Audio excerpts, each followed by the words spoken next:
हम कब जीते as a trainer, as a businessman. तो जब मैंने ये थॉट मेरे स्टाफ में, मेरे कलीग्स के सामने रखा, तो सब मेरे पर हंसने लग गए। इंडिया के सभी जगह पे हम 500 पार्टिसिपेंट्स की बैच लगाएंगे। वो बोले वो मनी मतलब वो तो सब ऐसे लग रहे कि यार अभी बॉस क्या सटिया गया क्या, मतलब एक जगह भी नहीं सब जगह बात कर रहे हैं। और जो हो सकता है वो करने में क्या मजा है, मजा तो उसमें जो नहीं हो सकता। ऐसे ऐसे बाहर ओपन में बैठे थे रात को, और सुबह 8 बजे तक हम उधर के उधर बैठे हुए थे। तो 500 का हॉल है, हॉल भरने के बावजूद भी लोग सीढ़ियों पे बैठे हुए हैं।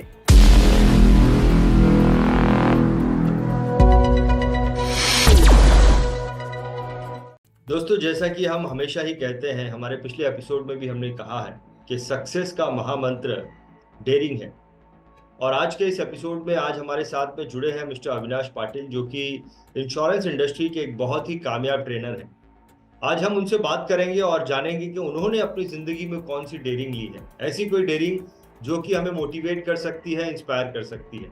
अविनाश जी, मैं सक्सेस का महामंत्र की आज के इस एपिसोड में आपका बहुत बहुत स्वागत करता हूँ। अविनाश जी नमस्कार। नमस्कार रंजीत जी। नमस्कार। नमस्कार।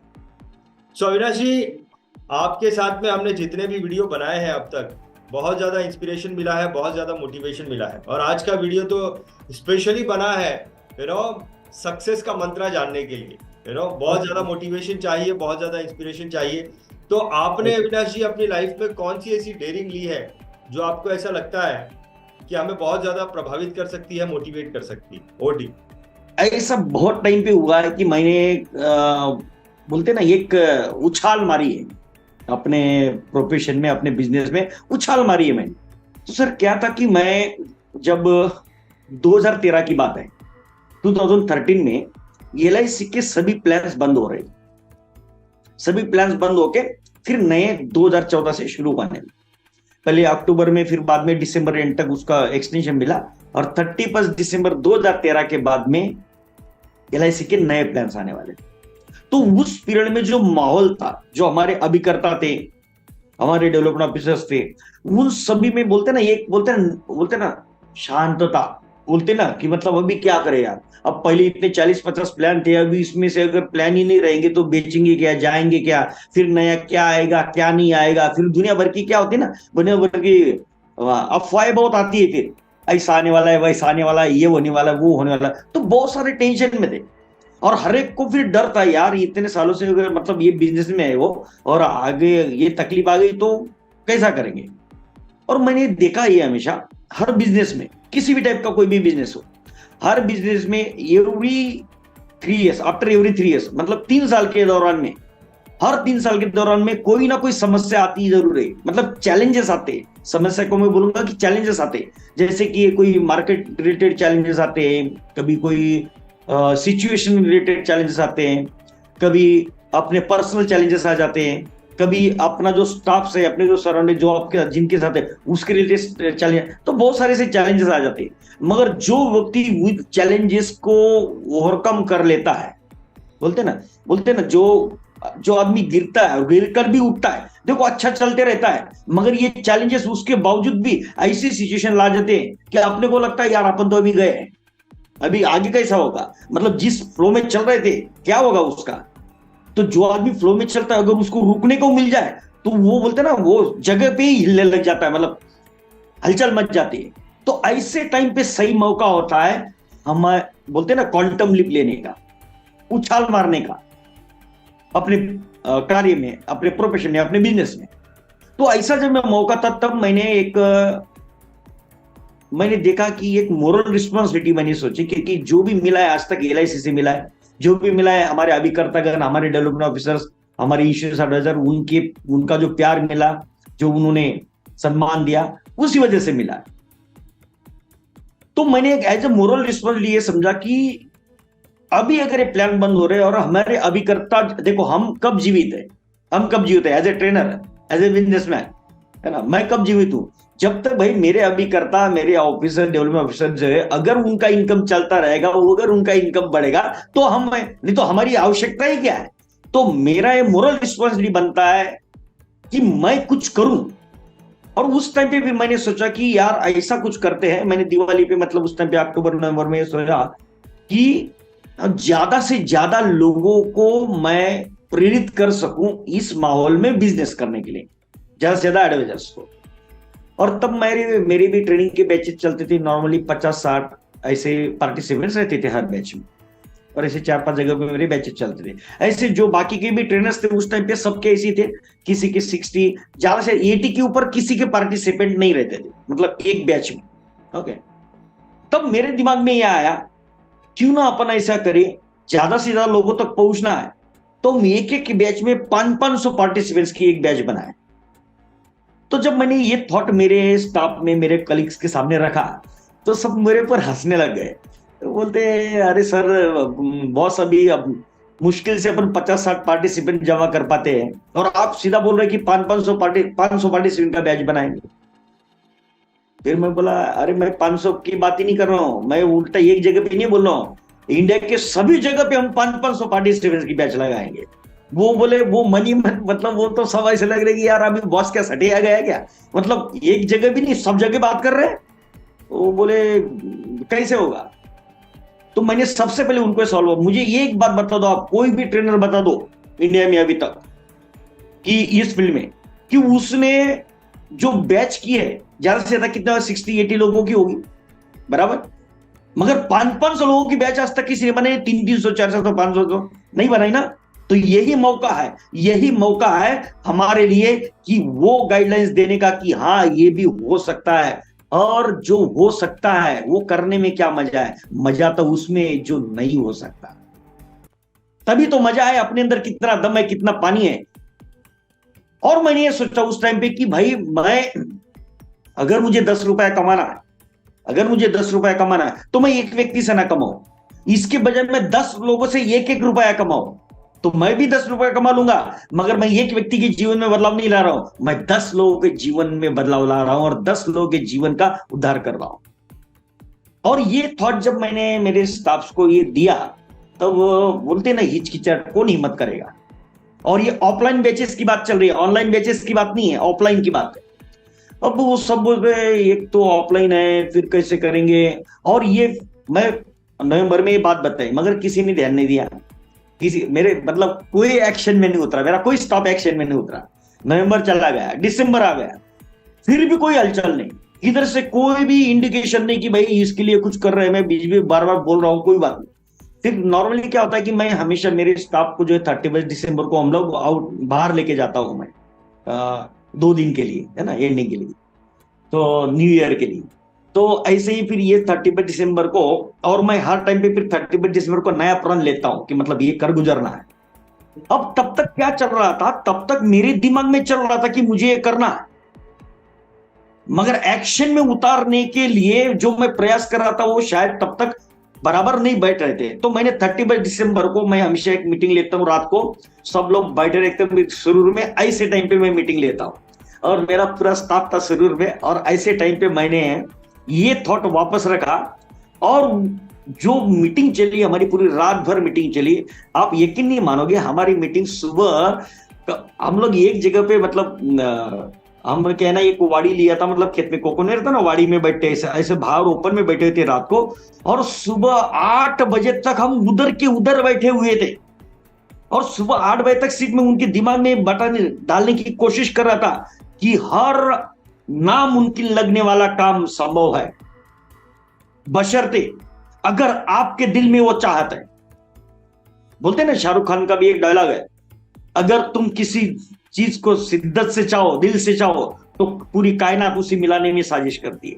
और ये चीज मैंने ऐसे दिमाग में बिठा दिया, अरे भाई तू सोच तो सही, तुम सोचो तो सही, अरे कर गुजरे तो, अरे जो आज तक नहीं किया वो कर गुजरेंगे, अरे कल जब कुछ भी करने का ठानेंगे ना तो ये याद रहेगा कि हमने करके दिखाया था, जीवन में कभी भी हारेंगे नहीं। और फिर मैंने उनको बोला कि अभी हम लोग तो इधर आए हुए हैं, अभी कल घर पे जाएंगे सब, मगर ये क्या हो जाएगा, अब ये रात गई बात गई बन जाएगी। तो आप लोगों को सबसे पहले एक काम करना है, जैसे ही आप अपने अपने शहर में पहुंचोगे उसी वक्त आप लोगों को पहला एक ही काम करना है, जाके आपके एरिया में हॉल बुक करना है। अब वो अभी तक तो सुन रहे थे सिर्फ, मगर वो टेंशन में आ गए। अभी हॉल बुक करना है तो कम से कम 15-20 हजार का एक सेशन का, 4 घंटे के सेशन का हॉल बुक करना है, 500 का हॉल बुक करना है तो 20 हजार, तो किधर नहीं गया। तो सब लोग हाँ सर करेंगे। मैं समझ गया भाई ये लोग के दिमाग, ये लोग कोई, क्योंकि गारंटी नहीं किसी को, आज तक कभी किया नहीं है। तो मैंने उनको एक एश्योरिटी दी और मैंने क्या बोला, 1 महीने का नहीं करना, 3 महीने का करना है, क्योंकि मुझे यकीन था ये बैच हो जाएगी, मतलब इतने पार्टिसिपेंट हम करेंगे तो भाई 1 महीने नहीं, आगे के 3 महीने और सब जगह पे करना है। तो मैंने उनको बोला 3 महीने का आप लोग बिंदास तरीके से जाओ। ये 3 महीने का कल जब मैं भी जब पहुंचूंगा घर पे, आप लोग भी घर पे पहुंचोगे, मैं आप सभी के पास, आप सभी को 3-3 महीने के लिए 50-50 हजार जो है तुम लोगों को दे दूंगा, बिंदास होके। मैं बोल रहा हूं बिंदास होके, बड़े बड़े हॉल देखो 300, 400, 500 पार्टी से कम 300 का तो हॉल होना ही चाहिए। और बोलने को, बुक करने को लगा दिया। अब मतलब कम से कम मैंने 10-12 लाख का खर्चा कर दिया, जो आज तक पहले कभी इतना सोचा भी नहीं था, और मैंने कर दिया। और उसके बाद में उनको जो समझाया था किस तरह से करना है, अप्रोच कैसे करना है, पब्लिसिटी कैसे करना है, उसका पूरा प्लानिंग 31 दिसंबर को रात को हुआ था। और फिर 1 जनवरी को सब लोग अपने घर पे चले गए और 2 जनवरी को सब जगह पे हॉल बुक कर दिए। और आप यकीन नहीं मानोगे कि हमने मुश्किल से 10 दिन के अंदर, हमारे बैचेज जो है मतलब अराउंड 15 तारीख के बाद चालू हुए, 15 जनवरी के बाद में मुंबई में 4 जगह पे बैच, मुंबई में 4 जगह पे, थाना में, मुलुंड में, दादर और बोरिवली, हर जगह पे 500 पार्टिसिपेंट्स। मैं आपको फोटो शेयर कर दूंगा उसके, अगर आप फोटो देखेंगे तो 500 का हॉल है। हॉल भरने के बावजूद भी लोग सीढ़ियों पे बैठे हुए हैं, मुंबई में 4 जगह पे, पुणे में 2 जगह पे, कोल्हापुर, सातारा, नाशिक, अमरावती, अहमदनगर, नागपुर, जलगांव, औरंगाबाद, ये महाराष्ट्र पूरा कंप्लीट। उधर सूरत, बड़ौदा, अहमदाबाद, इंदौर, भोपाल, इधर हैदराबाद, दिल्ली, कोलकाता, ऐसी सब जगह पे कम से कम 17 जगह पे हमारी ये बैच शुरू हुई। और हर बैच में कम से कम 400 से 500 पार्टिसिपेंट्स, एक डंके में, एक बोलते ना 100 सुनार की एक लोहार के, एक झटके में कम से कम मैं हर महीने, मेरा कंटिन्यू 20-22 दिन का टूर रहता था हर महीने। और ये बैच सिर्फ 1 महीने का नहीं, ये बैच था पूरे 12 महीने का।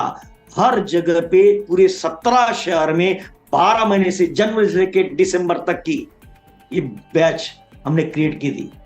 तो ये बहुत बड़ी सफलता जो है हमारे जो कलीग थे मेरे, उनके सहयोग से, और सबसे बड़ी जो हिम्मत, जो सोच हमने ली थी हमारे दिमाग में, माइंड में एकदम पूरा पिक्चर क्लियर था, उसको मैदान में उतारना था। मगर मैदान में जब आने के बाद में सक्सेस में वही उतरता है जिसको पता होता है कि ये सक्सेसफुल होने वाला है और ये होगा। और आपको, मुझे बड़ी खुशी है कि मैं मेरे अभिकर्ताओं को, मेरे इस LIC इंडस्ट्री को, मैं कम से कम 6000 लोगों को एट ए टाइम हर महीने ऑफलाइन बैच के जरिए एड्रेस कर रहा था। और बहुत लोगों ने मुझे प्यार दिया, सम्मान दिया, सराहया, और उसके बाद की जो जर्नी और भी बेहतरीन बन गई। अविनाश जी, ये जो आपकी पूरी ये जो कहानी रही, इस कहानी में अगर मैं बोलूं कि वो पॉइंट जहां पर आपने एक डेयरिंग लिया हो, आपको ऐसा लगता है कि अगर ये डेयरिंग इसलिए है, अगर ये चीज नहीं होती तो इसमें एक बहुत बड़ा नुकसान भी था, वो क्या पॉइंट है इसके अंदर? देखो क्या होता है कि हमेशा जो डेयरिंग ली जाती है, फिर जो सोचता है, फर्क सिर्फ सोच में होता है। मैंने देखा है हमेशा फर्क सोच में होता है। क्या होता है कि जब हम कोई भी चीज करने के लिए सोचते हैं, हर बिजनेस में, जब हम देखो, हमारे भी मित्रगण, हम सब लोग स्ट्रैटेजी बनाते हैं, प्लानिंग करते हैं। ओके, प्लानिंग और स्ट्रैटेजी बनाना ये कैलकुलेशन की मेथड है। ओके, कैलकुलेशन पैरामीटर्स है। जैसे कि मैंने सोचा कि भाई हर जगह 500 का ब्याज बनाएंगे। अच्छा, मैंने एक जगह नहीं 17 जगह पे सोचा है, मतलब सभी शहरों में सोचा एक साथ। अभी ये जब ये सोच रहा था तब मेरे को ये डर लग रहा था। कौन सा डर? कि यार तू क्या पागल की तरह सोच रहा है, एक जगह पे करके तो देख पहले। तू एक साथ में सभी जगह पे करने की बात कर रहा है। अरे भाई, जिनके ऊपर तू जिनको तू बोल रहा है वो भी काबिल है कि नहीं वो करने के लिए, और तू बात कर रहा है फिर भी सोच रहा है। तो इससे बहुत सारे सवाल थे मेरे अंदर। तो ये जब क्या होता है, मैं यही मेरे अभी सभी मित्रों को बताना चाहता हूं कि जब हम कुछ भी करने के बारे में सोचते तो सबसे बड़े दुश्मन हम खुद हमारे होते हैं। और ये जिस दिन समझ जाओगे आप, और क्यों होते हैं वो, क्योंकि हमारे माइंड में जो दुनिया भर की इंफॉर्मेशन होती है वो इंफॉर्मेशन क्या करती है, वो इंफॉर्मेशन हमें रोकती है। और मैं हमेशा मेरा एक मिस्ट्री ऑफ सक्सेस का एक टॉपिक लेता हूं, उस पर मैं बोलता हूं कि सबसे बड़ा दुश्मन जो है आपकी सोच है, आपकी थिंकिंग है। वो आपकी थिंकिंग जो आपको एक दायरे तक, सीमित दायरे तक लेके जाती है, और वो आपको क्या बोलती है, बस इतना ही तू कर सकता है, इतनी तेरी औकात है, इससे ज्यादा तू नहीं कर पाएगा। तो ये जो दायरा होता है, ये दायरा हमेशा अपने आप को रोकता है, और जो इस दायरे को तोड़ता है। और मैं क्लैरिटी में विजन से देख रहा था कि हाँ, पता है मेरा दायरा ये है, मैं इतना ही कर रहा हूं, मगर अब भी मैं इसको पार कर दिया तो ये दायरा तो खत्म हो गया, मेरा रेंज बढ़ जाएगा। और रही कौन सी रिस्क की बात, रिस्क की अगर बात लिया जाए तो रिस्क इस तरह की होनी चाहिए। कभी भी मैंने क्या सोचा भाई, क्या है कि मैं हर जगह पे 3-3 बैचेस लगा रहा हूं और पूरा खर्चा मैं उठा रहा हूं। ओके, ये जो मैं 10-15 लाख का खर्चा अभी डाल रहा हूं, क्या होगा मुश्किल से ज्यादा से ज्यादा क्या होगा कि अगर नहीं सक्सेसफुल हुआ तो कम से कम उतना तो हो ही जाएगा कि जितना इसका आधा तो निकल ही लेंगे फिर भी। मगर सवाल ये, अगर सक्सेसफुल हो गया तो ये जो खर्चा मैं अभी डाल रहा हूं, सबसे पहला सवाल, जो हम एक्सपेंस कर रहे हैं, जो हम खर्चा कर रहे हैं, वो बड़ी बात नहीं थी। सवाल ये था भाई, कम से कम लोगों तक पहुंचा तो गया मैं, इतने लोगों को एड्रेस तो कर पाऊंगा, वो सबसे बड़ी बात है। और अगर सक्सेसफुल हो गया तो ये जो आज मैं खर्चा डाल रहा हूं उसका 100 गुना मुझे रिटर्न आ जाएगा। और साथ में मेरा कॉन्फिडेंस जो है और मेरे काम करने की क्षमता जो है कि मैं जब चाहूं पत्थर से भी पानी निकाल सकता हूं। और जब ये आपके अंदर बोलता है ना, जो सक्सेसफुल लोग होते हैं वो बाजीगर होते हैं, वो हारने से नहीं डरते। हारने के लिए वो बोलते हैं कि हार कर भी जीतूंगा, अगर हार भी गया तो भी साला मेरा नाम बनेगा। वो उस एटीट्यूड से उतरते, वो थोड़े से पागल होते हैं। और ऐसी थोड़ी पागलपंती मेरे अंदर है, वो करके गुजर जाता हूं। और आज तक का मेरा रिकॉर्ड है, जब भी मैं ऐसी पागलपंती किया हूं, डेयर टू ड्रीम सक्सेस को हासिल हुआ है। मगर ये सक्सेस को हासिल सोच की वजह से हुआ है, कार्य बाद में आता है, सोच पहले आती है। और ये सोच आप जितनी मजबूत करेंगे, वो शेख चिल्ली की तरह सोच नहीं होनी चाहिए, वो मजबूती के साथ में सभी तकलीफों को ध्यान में रखते हुए, उसके बावजूद अगर आप चाहते कि आपको करना है, यस, डेयर टू ड्रीम, बड़े सपने देखो, और उसको सपने हासिल करने के लिए। अब देखो, मैं तो ट्राई तो अक्टूबर से कर रहा था, मेरे स्टाफ को सबको बता रहा था, कुछ नहीं हलचल हो रही थी। मगर बाद में 1 महीने ऐसा बोलते ना, एक माइंड साइकोलॉजी होती है। माइंड साइकोलॉजी क्या होती है कि जब आप कोई बात को शिद्दत से चाहने लग जाते हैं तो आपके ब्रेन वेव जो है, आपके थिंकिंग वेव जो है, ओके, वो वेव ब्रह्मांड में जाते हैं। और ब्रह्मांड के अंदर तो बहुत सारी ताकत है, वो कुछ भी कर सकता है, हमारी ताकत बहुत छोटी है। मगर जब आप इस नेचर के साथ जुड़ जाते हो तो आपके जैसे सोच वाले कई लोगों के साथ में आपकी साइकोलॉजी सोच मैच करती है, और वो लोग आपकी तरफ मैग्नेट की तरफ खींचे चले आते हैं। तो ये सीक्रेट की जो कहानी है, में जो बताया गया है, वो एज इट इज उतार दिया मैंने। तो ये होता है, हर एक के साथ होता है, बस वो आपकी दुआओं में, आपकी शिद्दत में उतना असर होना चाहिए कि वो बहुत कर सके। और मैं सभी मेरे दोस्तों को ये बताऊंगा, हम उसके लिए भले आप छोटा चीज करके देखो, छोटा सा ट्राई करके देखो, देखो क्या मजा। मैंने भाई, ये जो मैं बात कर रहा हूं, ये मेरी शुरुआत ऐसी नहीं हुई थी। मैंने जब शुरुआत किया तो छोटी छोटी चीजें करता था। मैं तब क्या सोचता था भाई, अगर आज दिन भर में अगर मैंने 10,000 रुपए का बिजनेस उठाया, अगर मैं 10,000 का बिजनेस उठाया तो रात को बिरयानी खाऊंगा। तो टारगेट लेता था। और अगर जब तक मेरा 10,000 का बिजनेस नहीं मिलेगा, किसी दिन जिस दिन मिलेगा तब उस दिन ये करना। तो ऐसा छोटी छोटी शुरुआत, पहले स्टार्टिंग में तो भाई 1,000 रुपए आज मिल गया तो मैं आज ये करूंगा, 500 मिल गया तो ये करूंगा। ऐसे छोटे छोटे टारगेट लेते लेते फिर बड़ी उछाल मारने की ताकत है। Fantastic, fantastic. अविनाश जी, 2 चीजें मुझे समझ में आई कि आपने एक तो पहली रिस्क ये ली कि भाई एक साथ में 17 जगह पे शुरू कर दिया, यस यस और अगर वो सक्सेसफुल वहां पे जितना लिमिटेड क्राउड नहीं आएगा तो एक ऐसा भी होता है कि अरे फ्लॉप शो गया, पैसा लगा के नहीं आया लेकिन फ्लॉप शो गया, लेकिन वो भी एक आपने रिस्क ली। यस और यस यस दूसरी आपने रिस्क पैसों की ले ली कि 17 जगह पे जो है करीबन 15-16 लाख रुपए का आपने खर्चा आपने खड़ा कर दिया, वो पैसा नहीं रिकवर हुआ तो पैसे का भी नुकसान होगा। यस यस यस बहुत बढ़िया। लेकिन आपने ये जो रिस्क ली, आपने ये जो डेयरिंग ली, वो साफ साफ साबित करती है कि आपने किस प्रकार से सफलता को हासिल किया, यानी कि हमने जो मंत्र बनाया है सक्सेस का वो सही है। यस यस बहुत बढ़िया, बहुत बढ़िया अविनाश जी, आपकी ये स्टोरी बहुत ही ज्यादा मोटिवेशनल रही, बहुत ही ज्यादा इंस्पायर करेगी आपकी ये स्टोरी हमारे दर्शकों को। बहुत बहुत धन्यवाद करना चाहूंगा अविनाश, बहुत बहुत धन्यवाद। Thank you sir. BITV channel पर आपका स्वागत है। BITV यूट्यूब चैनल पर सब्सक्राइब करिए, बेल आइकन दबाएं।